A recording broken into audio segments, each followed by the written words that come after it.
Bonsoir à toutes et à tous et bienvenue mes chers auditeurs pour cette newsletter du mois de septembre. Donc c'est 3 semaines après la newsletter d'août puisque là je repars en congé.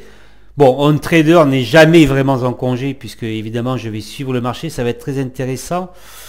Et cela va être impératif de suivre ce marché. C'est le dernier tiers de l'année donc il va falloir être très réceptif. C'est un peu la dernière ligne droite. Voilà, pour soit si vous faites une belle année, faire encore mieux, soit si c'est un peu difficile, vous avez encore le temps de récupérer et de terminer sur une performance honorable pour 2021. Cette newsletter sera un peu plus courte que la précédente, je ne vais pas me répéter et surtout vous êtes au courant si vous me suivez. Je vous ai tout expliqué lors de la dernière newsletter, ainsi que les précédentes, c'est que maintenant, le nouveau marché, le marché de l'algorithme, le marché de l'intelligence artificielle, n'en a que faire de l'économie et de la situation actuelle de l'économie, et également n'anticipe plus du tout, je dirais, le futur économique. Voilà, ça je vous l'ai expliqué, vous êtes au courant. Si toutefois vous ne l'êtes pas, je vous encourage à vous abonner.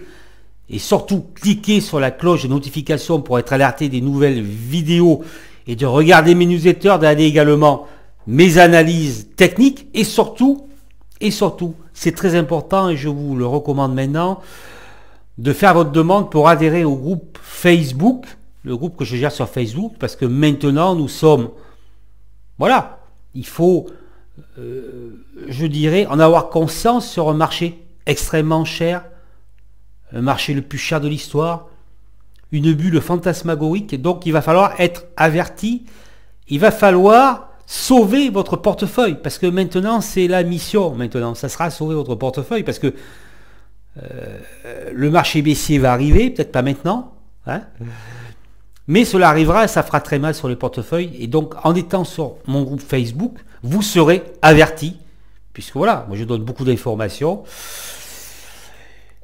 Comme je dis, je suis là pour vous protéger.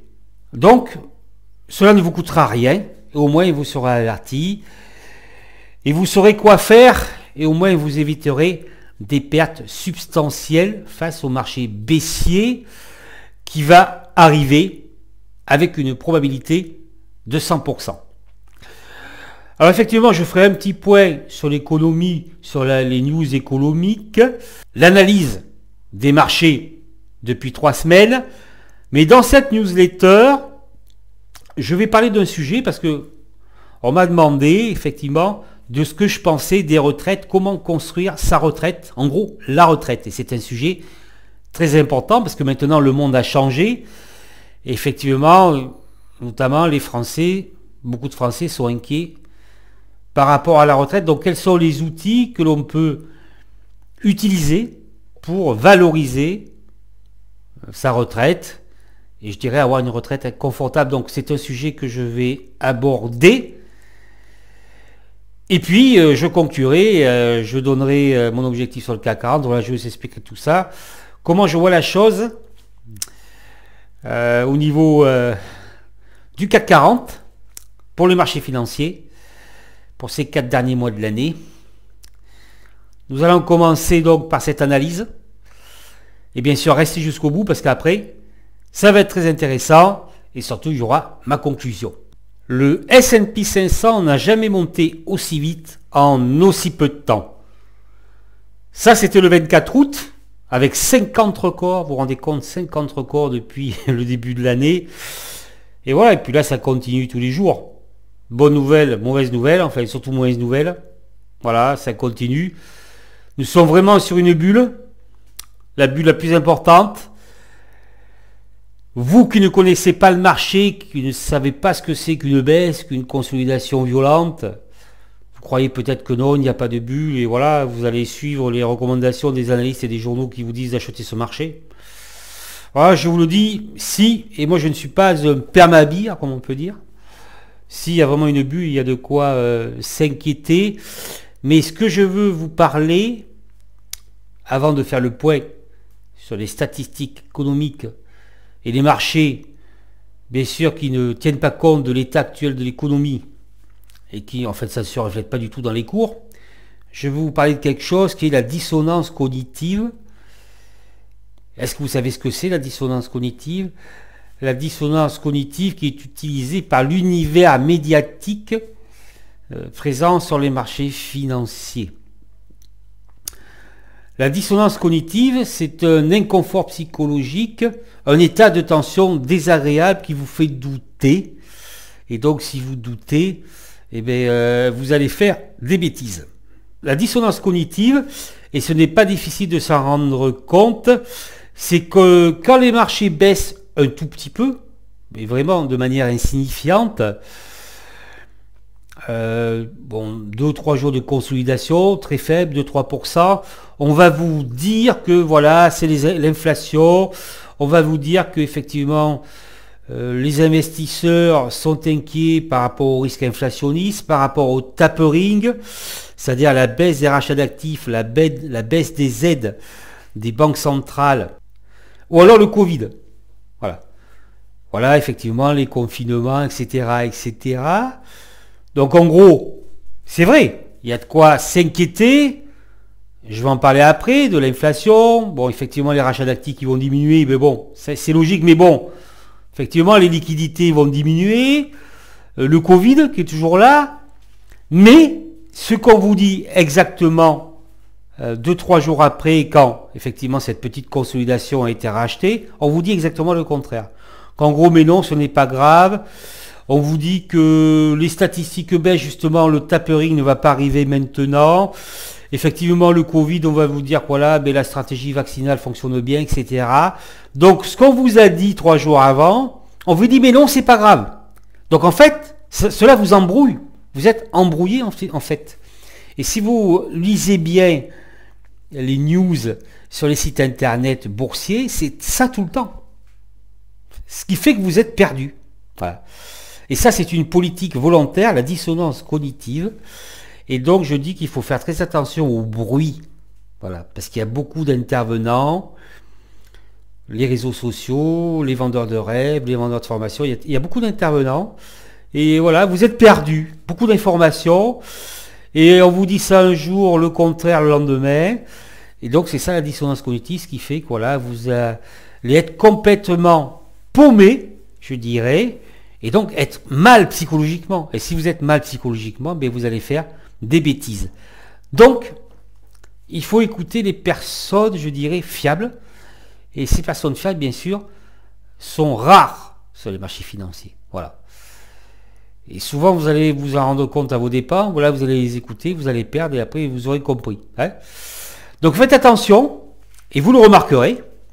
Vous pouvez justement me faire un commentaire à ce sujet, m'en parler dans les commentaires.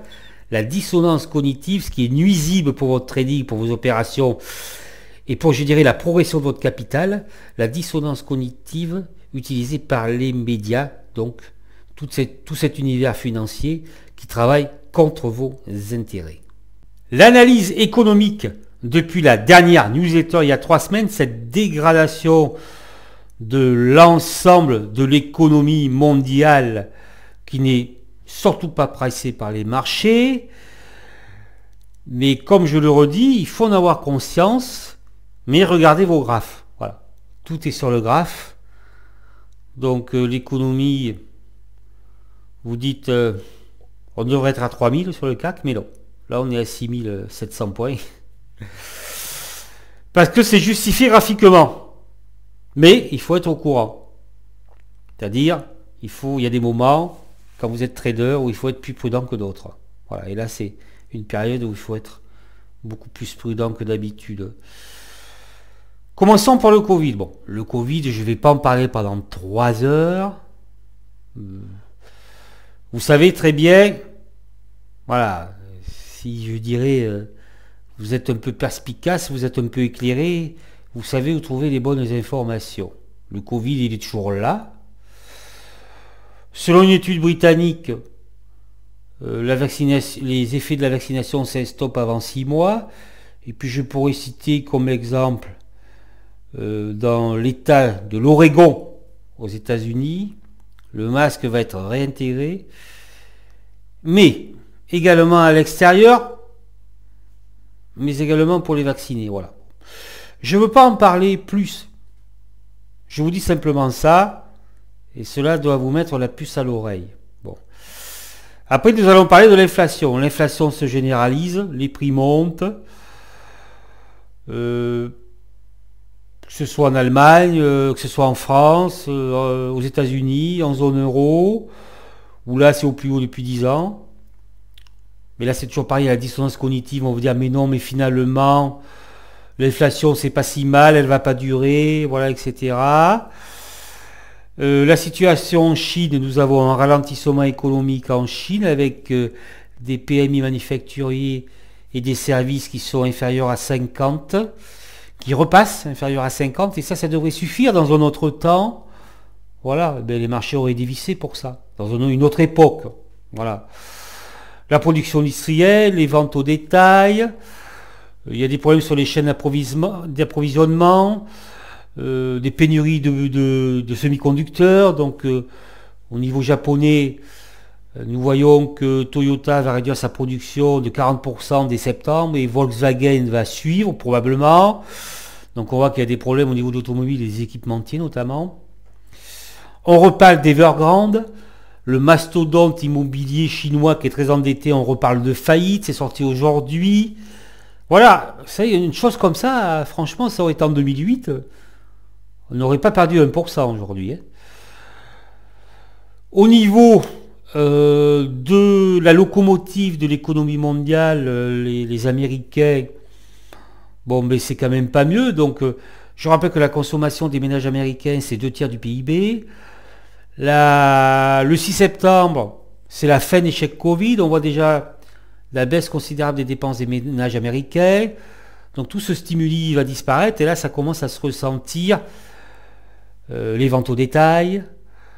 Le Michigan, donc ça c'est la consommation qui est inférieure aux attentes, nettement inférieure aux attentes. Le NFP, les emplois non agricoles très inférieurs aux attentes sont sortis aujourd'hui. Vous voyez que là, bon, le Dow Jones ne s'en tient pas compte parce qu'il est 9h moins 10 et il perd 60 points à peu près. Bon, comme d'habitude, l'Empire State, l'indice de la Fed de Philadelphie. Nous avons affaire à un net ralentissement.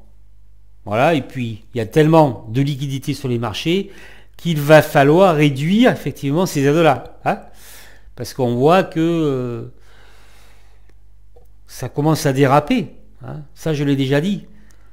Les banques centrales auraient dû notamment baisser considérablement leur achat d'actifs depuis un certain temps, anticiper en gros. Hein. Et voilà, ça pose un problème par rapport au marché.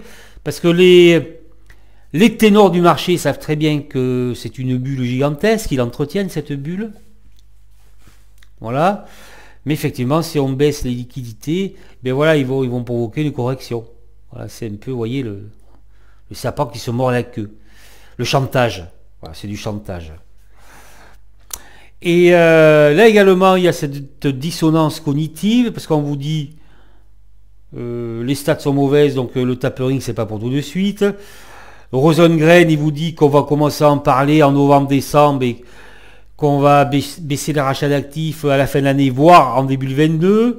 Kaplan vous dit que ce sera en octobre. Voilà.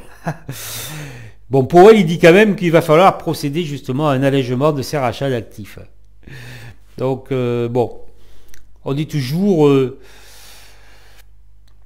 dans le même marché qui ne tient pas compte des éléments négatifs et non seulement présents actuellement, mais sur anticipation.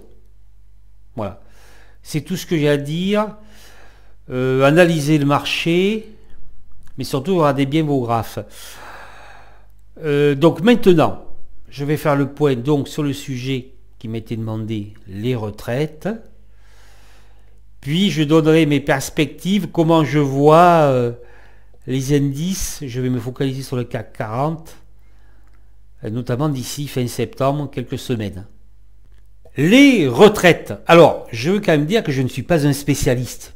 Voilà, moi je suis trader pour compte propre. Mais bien évidemment, je suis un gestionnaire. Donc ça fait longtemps, enfin la retraite. Moi je dirais que surtout il faut vivre. C'est important de vivre. Mais effectivement, oui. Voilà, si toutefois on a la chance de vivre quelques années, et qu'on a la chance on fait la chance, oui, a priori, de bien vivre après 60 ans, il faut avoir un petit peu de capital, parce que voilà, si on veut profiter. Hein. Donc c'est important, surtout maintenant que le monde a changé, vous n'êtes pas certain de conserver votre emploi, vous n'êtes pas certain, vu que les États sont en faillite et très endettés, que les retraites soient très conséquentes d'une manière générale. Hein. Parce que bon, les retraites du privé ne sont pas très importantes, sauf si vous avez un poste important, effectivement. Hein. Si vous êtes ingénieur d'État dans une boîte du CAC 40, par exemple, là, ça peut être intéressant. Mais pour l'ensemble des Français, effectivement, voilà. Les retraites baissent, le pouvoir d'achat baisse, les charges augmentent, et vous n'êtes pas assuré que l'État puisse garantir vos retraites dans un horizon, je dirais, pas très lointain. Enfin, quelques dizaines, enfin une dizaine d'années, voilà, ou en tout cas ça sera difficile vu la dette de l'État. Donc il faut penser à faire sa retraite, il faut faire sa retraite soi-même. Alors, quoi faire? Alors moi je vais donner mon exemple. C'est du bon sens, être perspicace, c'est toujours pareil. Ce que je veux dire, c'est qu'il faut que vous maîtrisiez le sujet. C'est très important, parce que vous allez voir un conseiller financier, il va vous expliquer, il va vous dire, voilà, il faut acheter de la crypto, il y en a qui vont vous dire ça, ou il faut investir dans les îles, ou investir en Asie, ou acheter de l'or, voilà, hein, etc., etc., et vous l'écoutez, mais vous ne vous êtes pas renseigné, vous ne maîtrisez pas le sujet. C'est important de maîtriser le sujet. Comme je dirais, il faut maîtriser son destin. Alors, la retraite, se préparer un capital pour ses vieux jours, pour ses jours après l'activité salariée ou entrepreneuriale. Et bien déjà, effectivement, la bourse, les actions. Je parle des actions, pas des obligations. C'est prouvé que les actions, sur le long terme, c'est le placement le plus rentable. Toutes les études ont été faites, voilà, c'est énorme. Notamment sur le SP 500. Je ne le retiens pas, mais je ne sais plus si vous avez mis $1, je ne sais plus, en 1850, ça vous rapporterait, c'est énorme. Je n'ai pas retenu les chiffres. La bourse, bien évidemment, mais la bourse, vous devez investir, c'est-à-dire pas faire de l'intraday. Comme je dis, l'intraday, il faut déjà être capable d'en faire, parce que il y a une connotation psychologique très importante, en plus de la maîtrise technique que vous devez avoir, je dirais, pour être performant. Donc cela va vous demander bien sûr de passer beaucoup de temps, et si vous êtes salarié, même entrepreneur, vous n'avez pas le temps de passer 3-4 heures par jour sur les marchés. C'est quand on vous dit oui, il faut passer une demi-heure, ça suffit. Non, pas du tout. C'est pas vrai. Il faut investir, mais investir intelligemment. Si vous écoutez les journaux qui vous disent d'acheter une biotech, vous avez peu de chances de conserver votre capital. Et si vous avez la chance de gagner, vous allez tout reperdre sur la prochaine fois que vous irez sur une biotech. Non, il faut investir intelligemment sur les fleurons de la côte. Voilà. Alors quels sont les fleurons de la côte? Bon, il faut éviter les cycliques. Ou les acheter au bon moment, les revendre au bon moment. Mais si vous voulez vous construire un capital, les fleurons de la côte, Air Liquide, du luxe, Essilor, Danone, voilà, etc., etc. Je ne dis pas d'acheter ces valeurs maintenant, attention. Hein. C'est un exemple. Donc, des entreprises qui ont fait leur preuve du Total, parce que Total, par exemple, se diversifie notamment maintenant au niveau de l'électricité, des énergies renouvelables. Investir sur ces fleurons de la côte qui ne seront pas difficiles à identifier si vous travaillez un petit peu, et bien sûr les acheter sur les creux, quand ça baisse, quand il y a des consos, quand ça baisse. Voilà. Si possible, avec des dividendes. Mais par exemple, vous avez Eurofins Scientifique, là, bon, elle est très chère, mais qui a très bien monté, il y a un petit dividende, il y a Téléperformance aussi par exemple. Voilà, quand vous voyez le graphique de Téléperformance, ça fait peur, mais voilà, si vous en avez acheté il y a quelques années, bien voilà, vous avez beaucoup d'argent. Après, effectivement, suivant le capital que vous allez investir, moi je ne sais pas si vous avez un gros capital que vous avez mis il y a 10 ans, 10 000 euros sur Téléperformance, pourquoi pas sortir un petit peu, vous voyez, quand vous avez vraiment une grosse plus-value, conserver un peu de cash pour la prochaine conso, le prochain crack. Voilà, vous voyez ce que je veux dire. Moi je me souviens d'une personne âgée, c'était une dame qui avait... c'était au moment de la crise des subprimes, elle était à la fin des 60, elle était voilà, proche des 80 ans, et on l'avait interviewée, on lui avait demandé, elle investissait depuis très longtemps sur les marchés, depuis 1980, voilà, depuis 1980, voilà. Et alors, est-ce que en fait, vous avez souffert sur les cracks? Donc le crack techno et le crack de 2008, et elle disait que pas du tout. Puisqu'en fait, elle avait acheté les bonnes sociétés et elle les avait achetées pas cher. C'est à ce moment où il y avait les creux. Donc effectivement, un crack, c'est comme Air Liquide. Elle est à 150 euros. Moi, je l'ai acheté à 53 euros en 2009. Voilà. Si un crack, elle tombe peut-être à 90. D'accord? 30-40%, 90. Mais voilà, hein, je suis tranquille. Après, j'ai le temps d'attendre. Vous voyez, c'est un exemple. Donc, elle avait acheté à ce moment-là. Donc, les cracks... Elle attendait que ça passe, hein, comme à une buffette. Hein.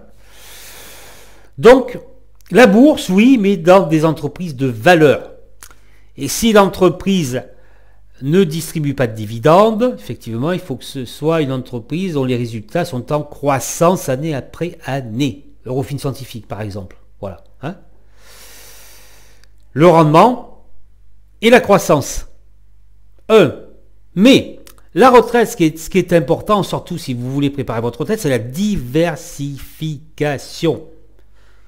La diversification en bourse sur les actions, mais dans vos placements. Alors si vous avez un capital astronomique, il y en a qui ont un capital énorme, qui ont beaucoup d'argent à placer. Alors moi je ne sais pas, c'est difficile à dire, 300-400 000 euros, voilà. Plus, peut-être plus. Ben là, vous pouvez peut-être aller, dans ce cas-là, effectivement, un capital important, prendre un peu d'or, mais un petit peu. Vous voyez, diversifier. Quoique l'or, actuellement, il est très haut. Si vous regardez le graphique, là, bon, voilà, c'est très haut. Alors, on vous dit, oui, l'inflation, l'or va monter. C'est toujours pareil, les conseillers ne sont pas les payeurs. Hein. Renseignez-vous. Les cryptos, bon, si vous avez 300 000, vous mettez 2-3 000 sur les cryptos. Pourquoi pas? Moi, je ne le ferai pas. Mais pourquoi pas? Mais très faible, hein? Parce que c'est pareil. Les placements, il faut minimiser votre risque. C'est-à-dire que si vous investissez sur les cryptos, qui est un placement non réglementé, c'est très risqué. Acheter quelque chose qui n'est pas réglementé. Voilà, c'est du bon sens, oui, c'est être perspicace, c'est ce que je dis. Hein. Pourquoi pas? Mais ce qui est très important avec les actions, c'est l'immobilier. Voilà. Alors, moi, personnellement, l'essentiel de mes capitaux est sur l'immobilier, mais vous devez gérer vous-même. Donc, si vous faites du locatif, vos placements immobiliers. Là, c'est toujours pareil. Hein. Si vous faites confiance à un tiers, voilà. Hein, moi, j'ai discuté là avec une amie, pas plus tard que ce soir, on a parlé. Bon, elle a confié ses appartements à un tiers, et bien voilà, elle a que des problèmes. Voilà, elle a confié la gestion à un tiers, elle a que des problèmes. Donc, que ce soit au niveau de l'achat, alors pareil, il faut se renseigner, quoi acheter, où ça, à quel prix. Est-ce que c'est trop cher? Là, en ce moment, il y a une bulle immobilière. Donc, vous voyez, là, c'est pareil, la Fed, là, elle continue ses rachats d'actifs, alors que la bulle immobilière est au plus haut. Bon, l'immobilier est très cher. Oui, bon. Et il faut gérer vos investissements. Alors, on dit, oui, il ne faut pas faire de location nue. C'est pas vrai. C'est pas vrai. Parce que si vous achetez un bien bien placé, dégradé, vous voyez, qui n'a pas été entretenu, vous allez faire une affaire, vous allez le louer cher. Mais bien sûr, c'est à vous de gérer tout cela, de choisir vos locataires. Je peux vous le dire, moi c'est ce que je fais. Et tout se passe bien. Il faut choisir vos locataires. Il faut gérer vous-même votre bien. Après, vous pouvez vous lancer dans la location meublée. Et là, c'est pareil. Acheter un bien qui n'a pas été entretenu, parce que là, vous allez pouvoir faire tomber le prix. Un investissement immobilier, c'est ça. C'est acheter quelque chose de dégradé où vous allez pouvoir faire tomber le prix. Et si la personne est pressée de vendre, eh bien, vous ferez une affaire. Et après, vous pourrez, bien sûr, dans le cadre d'une location meublée, amortir le prix du bien, les travaux, les meubles, etc. Et là, c'est très intéressant, vous ne payez quasiment pas d'impôts. Donc après, il y a des gens qui vont vous dire, oui, c'est dangereux d'investir en France, etc., les taxes et compagnie. C'est pas vrai. Voilà, ça, c'est des bêtises. Il faut avoir du bon sens et être le capitaine de vos investissements. Ça, j'arrête pas de le répéter. Je le répète surtout pour le trading, mais ça vaut également la peine pour l'immobilier. Voilà. Donc, immobilier, la bourse, investissement, des belles sociétés. Après, si vous avez un gros capital, vous pouvez faire de la diversification, un peu d'or, un peu de crypto si vous voulez. Il y a d'autres placements. Une chambre en maison de retraite, une chambre d'hôtel. Il y a plein de choses. Mais renseignez-vous et occupez-vous-en vous-même. C'est très important. Voilà, j'espère que j'ai répondu à la question de l'auditeur qui m'a chargé de traiter ce sujet sur mon groupe Facebook et je t'en remercie, Stéphane. Voilà. Maintenant, c'est la conclusion avec les perspectives sur le CAC 40. Ce que je veux vous dire, le message que je vais vous faire passer, c'est que nous sommes dans un marché extrêmement difficile et faites attention qui vous écoutez. Voilà. C'est très important. Comme je viens de vous le dire, il faut maîtriser son sujet. Alors, je vais vous raconter une histoire. Donc moi, j'ai construit ma méthode. Je n'ai pas utilisé de compte de démo, donc j'étais en réel, en direct. Et c'était un trade sur Natixis. Ça remonte à 2016. Je préparais ma méthode. Et en fait, je prends une position sur Natixis. Et de mémoire, c'était une position à découvert. Et lorsque j'ai pris la position, j'étais certain, je dis bien certain, de gagner. Voilà. J'avais étudié, voilà le graphe, j'étais sûr de gagner. Au final, j'ai perdu pas mal sur ce trade. Mais le plus intéressant, c'est pas ça en fait. Le plus intéressant, c'est quelques mois plus tard, alors que j'avais progressé dans ma méthode, je me suis rendu compte que je n'aurais jamais dû acheter à ce niveau. J'avais commis une erreur. Donc, vous voyez, vous pouvez être dans la certitude, mais en fait, vous commettez une erreur, mais ce n'est pas à cause du marché que vous commettez une erreur. Vous commettez une erreur parce que vous n'êtes pas prêt. Voilà. Donc, c'est très important d'être le capitaine de vos investissements et surtout de tirer, je dirais, les conséquences de vos pertes, de vos actes malheureux. Voilà. De noter justement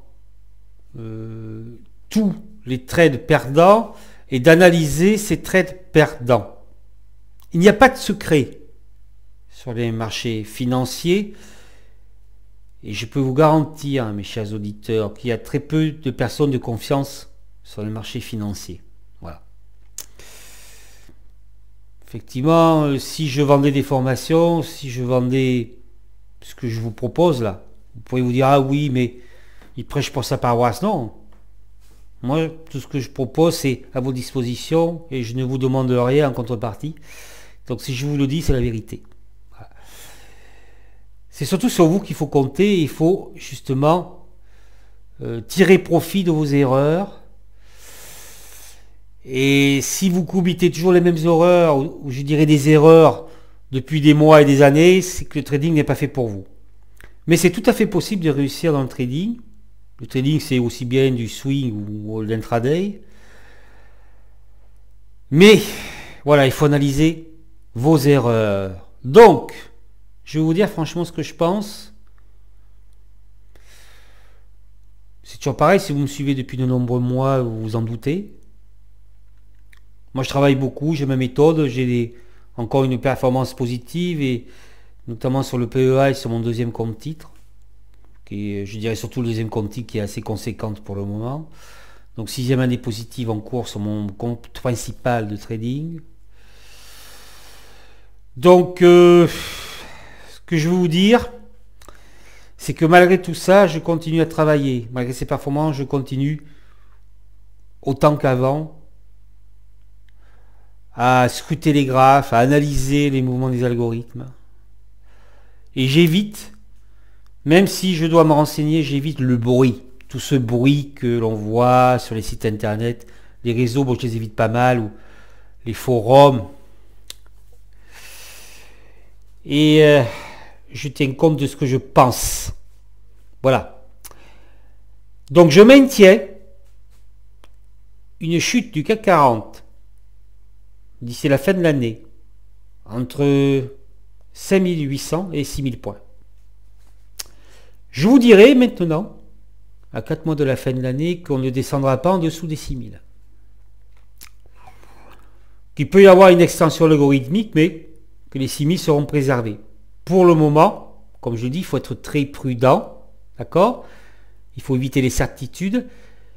Il faut surtout savoir de quoi sont capables les programmateurs des algorithmes. Voilà, d'accord? Tout est possible. N'oubliez pas, le marché a changé, maintenant c'est l'intelligence artificielle. Et tout est possible, mais là, d'après mes études, voilà. Après, oui, le crack, la correction, franchement, je ne vois pas de correction très importante en septembre, en tout cas, tant que le CAC maintiendra les 6350. Donc, ce qu'il faut surveiller, ce sont les 6350. Les 6350, s'ils sont atteints en septembre, peuvent très bien être rachetés. Sinon, voilà. Cette barrière des 6000, et je pense qu'on va toucher au moins les 6000 d'ici décembre. Mais en tout cas, ce que je veux vous dire, malgré un marché cher, un marché peut rester cher longtemps, ou il peut rester pas cher très longtemps, parce que c'est une affaire de psychologie. Il y a les meneurs du marché, il y a les suiveurs, et il y a les médias après qui rameutent la troupe. Donc c'est une affaire de psychologie, donc là, les gens achètent, parce qu'ils ont une psychologie positive. C'est ça. Donc le marché peut être cher encore 1 an, 2 ans, ou après rester pas cher pendant 2 ans. Vous voyez, ça veut rien dire en fait, cher, pas cher. C'est ce que je veux vous dire. Donc voilà, ce que je vous annonce, on va le surveiller de près. Bien évidemment, je le redis encore une fois, une correction, même si elle est violente, qu'on va jusqu'à 5500 points, sera rachetée. Et sera racheté violemment, puisqu'il y a toujours cette confiance envers les banques centrales. En gros, elles seront toujours là pour sauver le monde, et cette psychologie positive, et ces achats alimentés par l'univers médiatique qui font entrer les petites mains. Toujours pareil sur les sommets de bulles, c'est ça, mais un sommet de bulles, ça peut durer longtemps. Donc j'espère véritablement que je vous ai apporté quelque chose dans cette newsletter. Si vous l'avez apprécié, mettez-moi un pouce, un petit like, voilà, ça me ferait très plaisir. Partagez surtout ce travail, commentez ce travail, mais je réponds à toutes les questions. Et surtout, comme je vous l'ai dit, n'oubliez pas, adhérez à notre groupe Facebook. Je vous dis à très bientôt et soyez prudents.